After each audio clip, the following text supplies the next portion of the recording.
ನಮಸ್ಕಾರ. ಇಲ್ಲಿ ಅಸ್ಸಾಂನ ನಾಗಾವ್ ಜಿಲ್ಲೆಯಲ್ಲಿ ಒಂದು ಹಳ್ಳಿಯ ವಾತಾವರಣದಲ್ಲಿದ್ದೀವಿ. ಇಲ್ಲಿ ಕ್ಯಾಂಪ್ ಇದೆ ರಾಹುಲ್ಜಿ ಅವತ್ತು. ಇವತ್ತು ಇಲ್ಲಿ ಅಸ್ಸಾಂನ ಮುಖ್ಯಮಂತ್ರಿ ನೀವು ಇವತ್ತು ಯಾತ್ರೆ ಮಾಡಬಾರ್ದು ಅಂತ ಗಲಾಟೆ ಮಾಡ್ತಾ ಇದ್ದಾರೆ. ಬಟ್ ರಾಹುಲ್ಜಿ ಅವರು ಯಾತ್ರೆ ಮಾಡ್ತೀವಿ ಅಂತ ಒಂದು ಮಾತನ್ನು ಹೇಳಿದ್ದಾರೆ. ಇವತ್ತು ಯಾತ್ರೆ ಪ್ರಾರಂಭ ಆಗುತ್ತೆ. ಅದೇನಾಗುತ್ತೆ ಗೊತ್ತಿಲ್ಲ.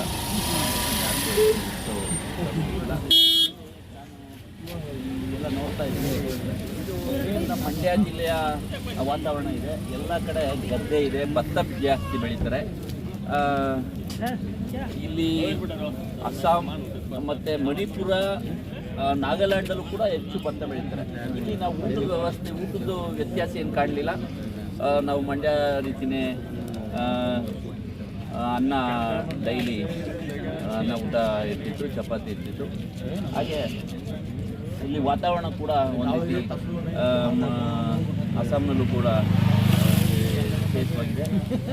ನಾನು ಇವತ್ತೇ ಯಾಕೆ ಒಂದು ಸಣ್ಣದ ಒಂದು ವಿಚಾರ ನಿಮ್ಮ ಜೊತೆ ಹಂಚ್ಕೊಳ್ತೀನಿ ಅಂದರೆ, ಇಲ್ಲೆಲ್ಲ ವಿವಿಧ ವೇಷ, ವಿವಿಧ ಕಲ್ಚರ್, ಅವರ ಭಾಷೆ ಮತ್ತು ಅವರ ಧರ್ಮಗಳು, ಅವರು ಪೂಜಿಸುವಂಥ ದೇವರುಗಳು, ಹೀಗೆ ಹಲವಾರು ವಿವಿಧತೆಯಲ್ಲಿ ಏಕತೆ. ಇದು ಭಾರತ ದೇಶ. ನಾವು ಭಾರತವನ್ನು ಇದೇ ರೀತಿ ಕಾಣುವಂಥದ್ದು ಆಗಬೇಕು.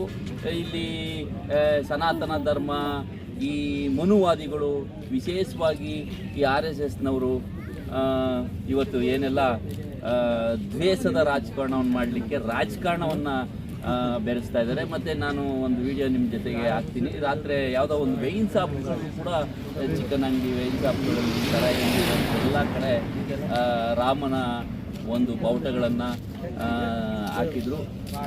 ಇದು ಎಷ್ಟು ಮಟ್ಟಿಗೆ ಇವರು ರಾಜಕಾರಣವನ್ನು, ಧರ್ಮವನ್ನು ರಾಜಕಾರಣಕ್ಕೆ ತೆಗಿತಾ ಇದ್ದಾರೆ ಅನ್ನೋದನ್ನ ತಾವೆಲ್ಲರೂ ಯೋಚನೆ ಮಾಡಿ ಇವ್ರಿಗೆ ತಕ್ಕ ಪಾಠವನ್ನು ಕಲಿಸ್ಬೇಕಾಗುತ್ತೆ. ಎಲ್ಲರಿಗೂ ನಮಸ್ಕಾರ.